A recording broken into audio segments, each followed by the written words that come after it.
Tonight's on Reporting Scotland, a higher price on alcohol as politicians vote to increase the minimum it can be sold at by 30%. A can of lager will go up to at least £1.30, while red wine will rise to more than £6 as part of a policy to reduce health harms. Also on tonight's programme, a bereaved mother says her son's body was butchered in a post-mortem she had not agreed to. Non-suspicious deaths are not criminal, and what they're doing is they are destroying the lives of the next of kin. And we will never ever go over this. It's after Anne Stark's 25-year-old son Richard died suddenly at home. She's met the Lord Advocate to discuss a change in the law. Scotland's Prosecution Service is failing domestic abuse victims, according to a new report. And the end of a wartime mystery as relatives of a victim of a tragedy at sea are finally able to visit his grave. Coming up in the sport, it's third time lucky. We'll be at Dens Park as Dundee and Rangers get set to play the final game before the split. Hello, I'm Laura Miller. Welcome to Wednesday's programme.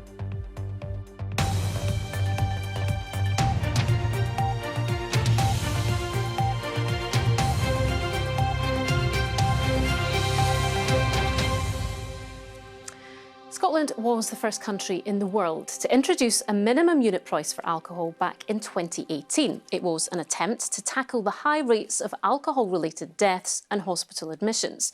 The unit price was originally set at 50p and it has remained at that level until now. MSPs today voted to increase it by 30% to 65p. So let's take a look. It will put up the minimum price of a bottle of vodka from £13 to £17. A can of lager will go from £1 to £1.30. And let's take a look now at red wine. A bottle of it will go up to over £6. Now, doctors support the increase but say they have grave concerns about the state of support services for the most vulnerable drinkers. Georgina Hayes reports. On this ward in Glasgow, a front line of Scotland's alcohol problem, dozens of patients are being treated for illnesses caused by drinking. Well, I guess my liver's failing, you know what I mean? I've been told I've only got 10% of my liver left. 28-year-old Joshua is an alcoholic and says it can be hard to find help in the community. Don't want to die because I've got so much to offer and it's just not fair. You know, it's just, I just wish I could, like, if I could do anything to, like, put something right, I would stop drinking forever, or I would force me, you know what I mean? But always try and tell myself, like, if I don't drink today, I can do it tomorrow, so a day at a time, so yeah, so. He's determined to stay sober, but Scotland's been trying to tackle its own drinking problem for decades. Minimum unit pricing, a first-of-its-kind policy, was introduced here in 2018, increasing the price of the cheapest drinks. Researchers say, by their best estimate, around 150 deaths a year have been avoided because of it.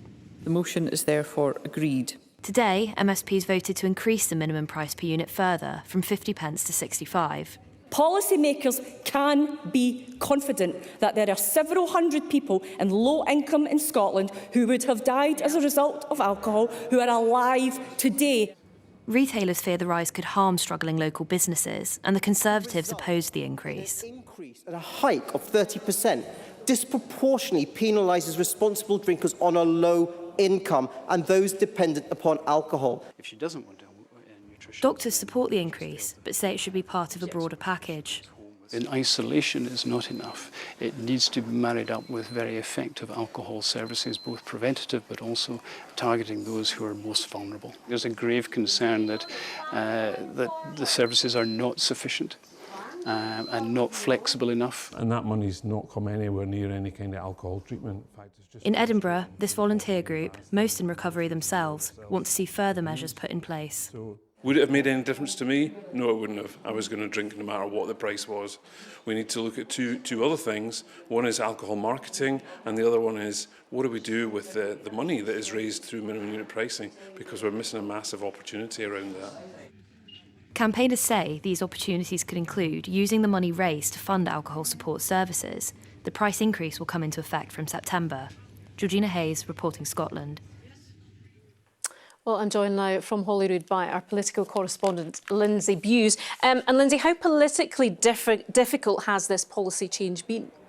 Well, Laura, minimum unit pricing didn't have the easiest of starts. It had been held up for years in the courts by a legal challenge from the drinks industry, and 6 years on from its eventual implementation, and this vote has sparked fresh debate about its impact. Now, overall, the latest figures show that alcohol-related deaths in Scotland are at their highest since 2008, but Public Health Scotland says that number could be much worse without minimum unit pricing in place. Now, the Scottish Conservatives, who previously backed this policy, have criticised it. They didn't back the changes in the vote tonight at Holyrood. They are questioning its effectiveness and saying that this will hit social drinkers the hardest. And Lindsay, this remains a major public health challenge for the Scottish Government.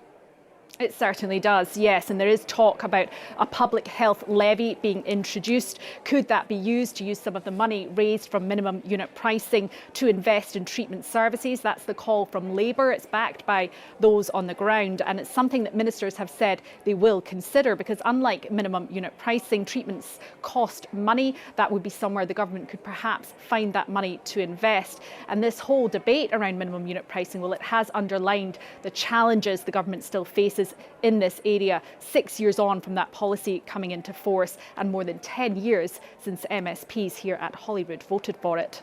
OK, Lindsay Bewes at Holyrood, thank you. Now to some breaking news tonight. The Scottish Government is expected to ditch a key climate change target. BBC Scotland News understands that the target to reduce greenhouse gas emissions by 75% by the end of this decade is to go. It comes after the Independent Climate Change Committee said the target was now beyond reach. Well, our environment correspondent Kevin Keane joins us now. Kevin, so how big a blow will this be? Well, this will be a significant blow for a Scottish Government that has prided itself on having world-leading targets to deal with climate change, targets that were only set 5 years ago, but which have been slipping away year on year as they've failed to meet those annual interim targets.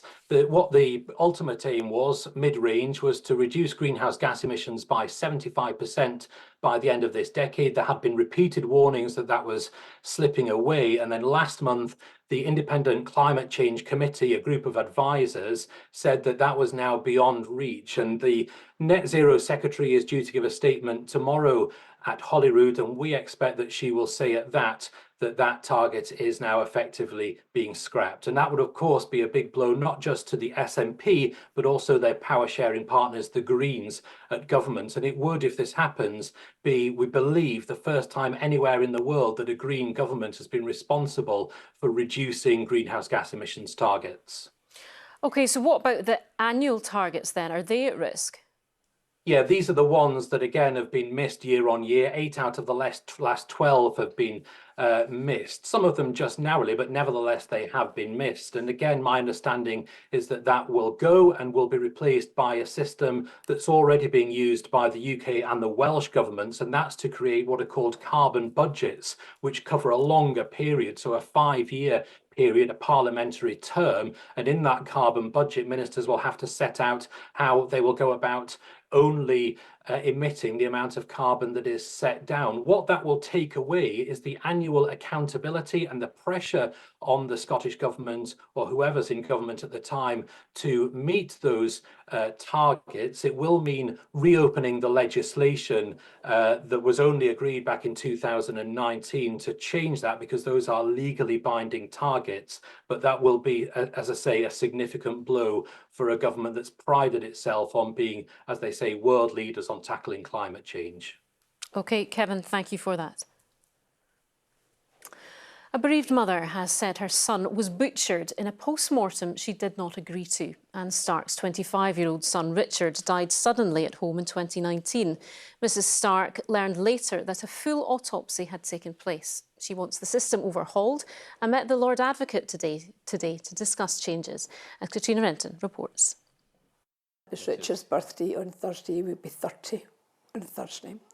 What can we say about Richard? He was a young lad, he was energetic, he was enthusiastic about everything. He was a perfectionist. He was very family-minded. Richard Stark died suddenly at his family home in Bothwell in 2019. He was 25 years old. His mother Anne said she told the police she wanted what is known as a view and grant post-mortem, where the cause would be determined by looking at his body, medical records and the circumstances of his death, but without his body being opened up. Instead, a full post-mortem was carried out. I was absolutely raging. So angry. So angry, so let down. I thought, I handed my son to you. I trusted you with my son. And you butchered him. Anne and Jerry want post-mortems in non-suspicious cases like Richard's to be a choice for next of kin. They've been meeting the Lord Advocate to raise their views. The Crown Office and Procurator Fiscal Service investigate sudden, suspicious, accidental and unexplained deaths reported to them. There are circumstances where a post-mortem changes the status of the death. For example, Brian Lowe's death in Aberfeldy in Perthshire 2 months ago was originally treated as non-suspicious, but after the post-mortem it was found that he had been shot. Anne and Jerry also raised concerns today about the length of time it has taken to get samples from Richard's body back. Where a post-mortem is wanted or necessary, they point to Lancashire, where CT scanners are used to carry out non-invasive post-mortems. This gives us usually a cause of death in up to 94% of cases within 48 to 72 hours of us ordering the scan. It doesn't always replace pathology, but it replaces the vast majority of cases where an invasive post-mortem is necessary, and it's very much more considerate to the needs of bereaved families. In a statement, the Crown Office said the Lord Advocate has previously said she would support any proposals for change which fully meet the requirements of death investigation in a timely and cost-effective manner, whilst reducing distress to families. Anne and Jerry say they're grateful to the Lord Advocate for her time today and her willingness to help their family. Richard was such a caring boy to other people, and I want him to leave a legacy behind. And I cannot have other parents going through this. Katrina Renton reporting Scotland. To some of the day's other stories now. And a 30-year-old woman has been arrested over the death of another woman in Aberdeen. Police were called to a report of an injured woman in Auchinleck Road in the city's Tilladrone area at about 2:30 this morning. The 34-year-old was taken to Aberdeen Royal Infirmary where she later died. Inquiries are ongoing. The Scottish Government may water down plans for a pilot of trials without juries in rape cases. The Victims, Witnesses and Justice Reform Bill contains proposals for a pilot of a single judge deciding the verdict in rape or attempted rape trials. Now, the Justice Secretary, Angela Constance, says she's willing to explore how a panel of decision-makers could replace the single judge model. The Royal Bank of Scotland plans to close 18 branches across Scotland with a loss of 105 jobs. They include 3 branches in Edinburgh, 3 in Glasgow, as well as East Kilbride, Helensburgh and Largs. The Royal Bank, now branded under the NatWest Group, says it's due to reduced use by customers. It's promising there will be no further closures before 2026. Now, Scotland's Prosecution Service is failing victims when preparing and prosecuting domestic abuse cases. That's according to the Prosecution Inspector, who concludes better communication with survivors is needed in a more victim-centred approach. And a warning, Morag Kinniborough's report contains some material you may find distressing. It got so bad that when I was coming home I was fighting for my life. Liz survived years of domestic abuse. This footage caught the aftermath of an attack. Her ex, Christopher Forrest, pled guilty to several assaults to her injury and danger of life. The court process was a further ordeal. So it turned out of the 11, 6 of those charges had been assaults with endangerment to life. He got found guilty of 3 of those, even though there was supporting CCTV evidence that backed them, the ones that had been dropped. You know, to me, it was just astounding that that had been allowed to happen. It was astounding that I wasn't consulted. Nobody spoke to me throughout the process of what could happen. Would I like a say within that? He got an easy way out.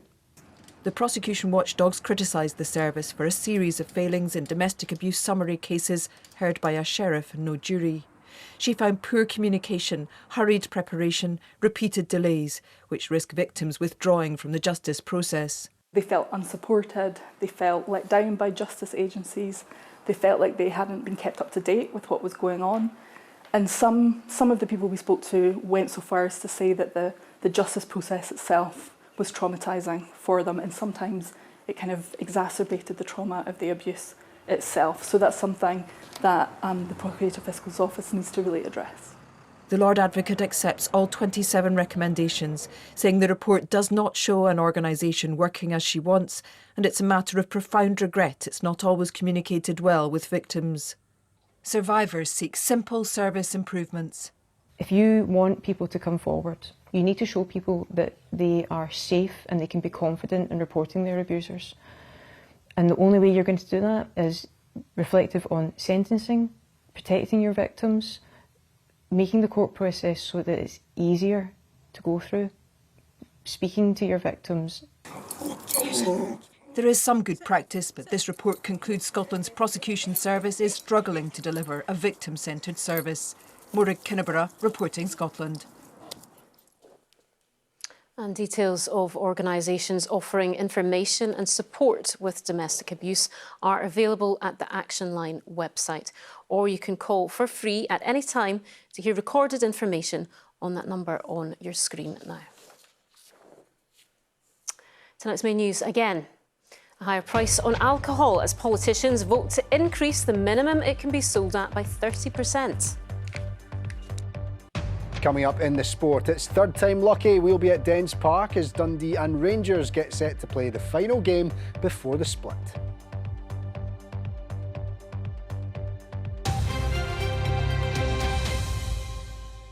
Now, after more than 80 years, a wartime mystery had a poignant conclusion today when the relatives of a victim of a tragedy at sea were finally able to visit his grave. Francesco D'Inverno died in the sinking of the Arandora Star in 1940, one of hundreds of Italian internees on the ship to lose their lives. He was buried in an unmarked grave in Girvan, and his family never knew what happened to him. Suzanne Allen reports. Finally, after 80 years, a family is able to pay its respects properly. Along with dignitaries and members of the Italian community, a headstone was unveiled to mark Francesco D'Inverno's final resting place. It was an emotional day for the family that had heard the story of Francesco many times, but thought he died at sea. It's a lot of emotions, very emotional, happy, sad.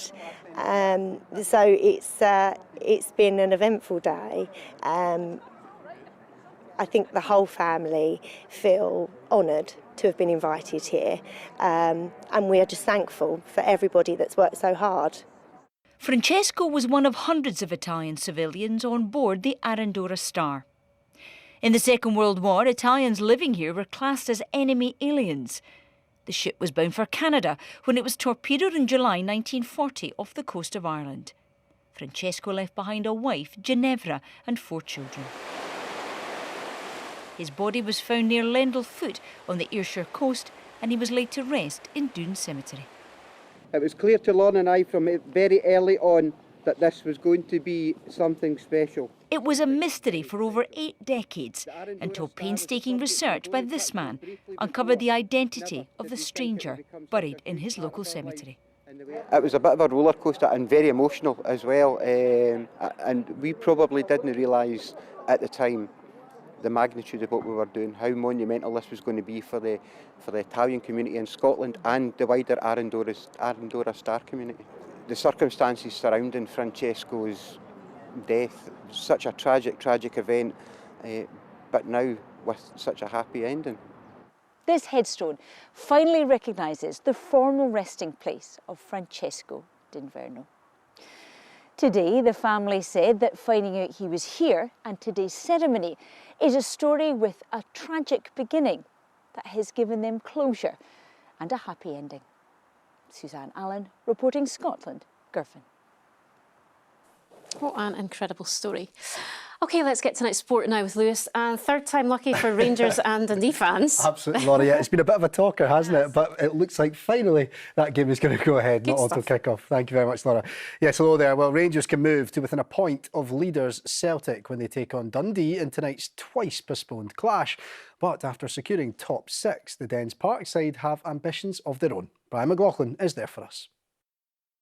Good evening from a sunny Dens Park, where after 6 pitch inspections and 2 postponements, tonight's match between Dundee and Rangers will finally take place. It's been drama over the last couple of weeks when the games have been postponed due to the pitch being waterlogged, but tonight it's in as good a condition as it can be, certainly playable for this evening. And after the drama at the weekend, well, these two teams certainly have plenty to play for. Let's look at Dundee. First of all, a point at Pittodrie on Saturday ensured that they would finish the season in the top half of the table, and as defender Ricky Lamy tells us, a European spot is now the one that they're aiming for in the season running.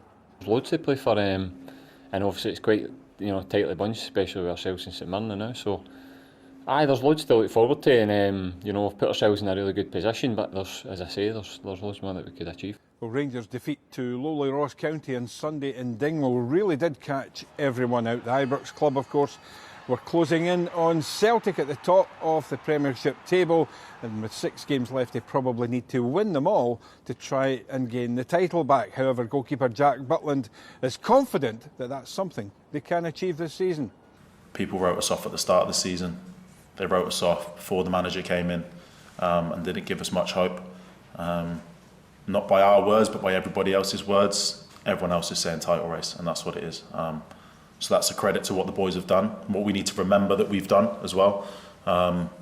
It'd be easy after the game on the weekend to sit there and think everything has gone out the window, because it hasn't.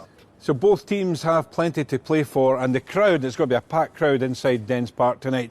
Well, they'll just be delighted to see the football on show this evening after those 2 postponements. One way or another, it's certainly going to be dramatic. All the action is live on BBC Radio Scotland. Kick-off here at Dens at 8 o'clock, and you can catch the highlights later on the BBC Scotland channel at 11:30.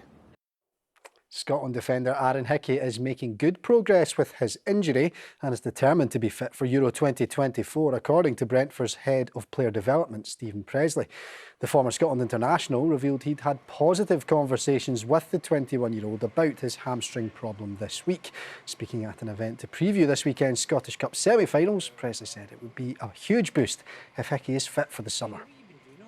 I was having a cup of coffee in the canteen with him the other day, and he said to me he's going to give this a real go. He did, and I said to him, Aaron, my advice to you is this, that from my own career, one of the experiences and one of the lessons I learned is that when you're a young player and opportunities like this arise, you always think there's going to be plenty more in your career. Landscapes change very quickly, careers change very quickly. And this might be your only ever opportunity to play in a major. Now, I hope for Scotland and for Aaron Hickey it's one of many, but you just never know. You never know. Aberdeen interim boss Peter Leven says he will be in regular contact with incoming manager Jimmy Tilleen between now and the end of the season. It was confirmed yesterday that the Elfsborg boss would be taking over in June, with Leven staying on as coach. Before that, though, he'll try and get the side to the Scottish Cup final, with Celtic standing in their way this weekend. If he can win on Saturday, that's another cup final this season. That'll be 2 cup finals. So he's inheriting a talented group, but he'll obviously have an eye on the games coming up, and obviously been in regular contact myself. We can have the discussions about players and stuff. They know who's watching them now. If it's either contracts or staying at the club, whatever, they know who's watching them now, and they've got a manager coming in. So hopefully that'll lift everybody.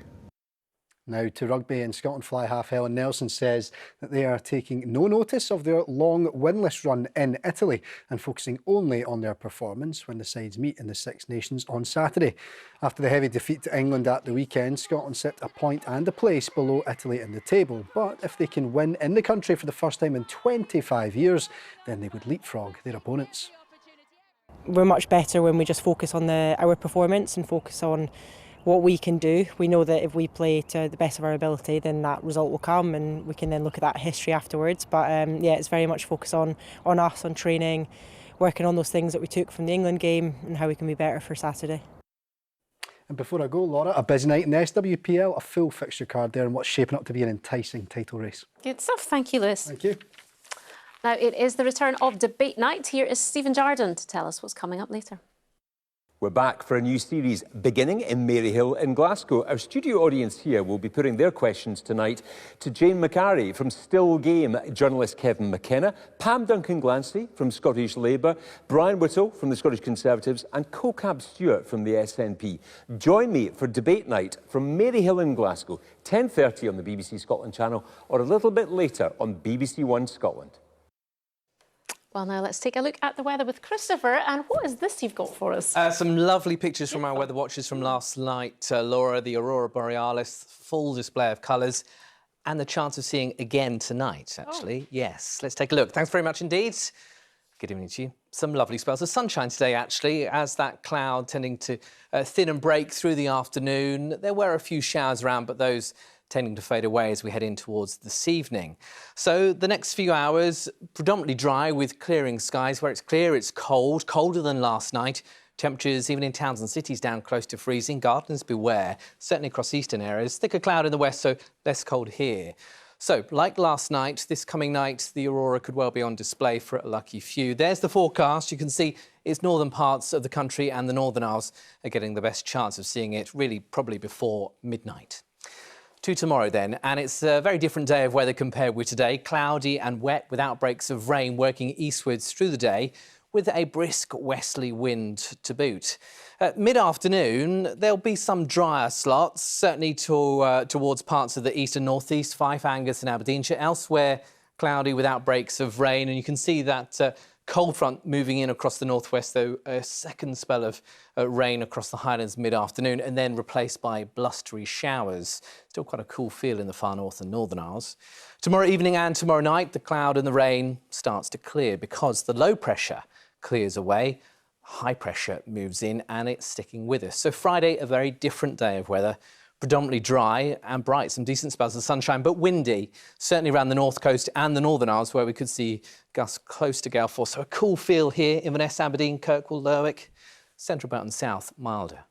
As I say, that high pressure sticking with us into the weekend, but we do have this little weather front here, bit of a pain. It's going to bring a lot of cloud and some spots of rain, but it's predominantly dry. Here's Saturday, best of the sunshine through west central Scotland, 14 degrees. Further north, cooler, cloudier, lighter winds. And then on Sunday, once again, a lot of cloud around. Best chance of any bright and sunny weather in the west. That's the forecast for now. Laura. OK, thank you, Christopher. Now, before we go, tonight's breaking news again. The Scottish Government is expected to ditch a key climate change target. BBC Scotland News understands it will announce tomorrow it is stepping away from its flagship aim of reducing emissions by 75% by 2030. And that is Reporting Scotland. Anne McAlpine will be here with your late news around 10:30 tonight. Until then, from all of us here, enjoy your evening. Good night.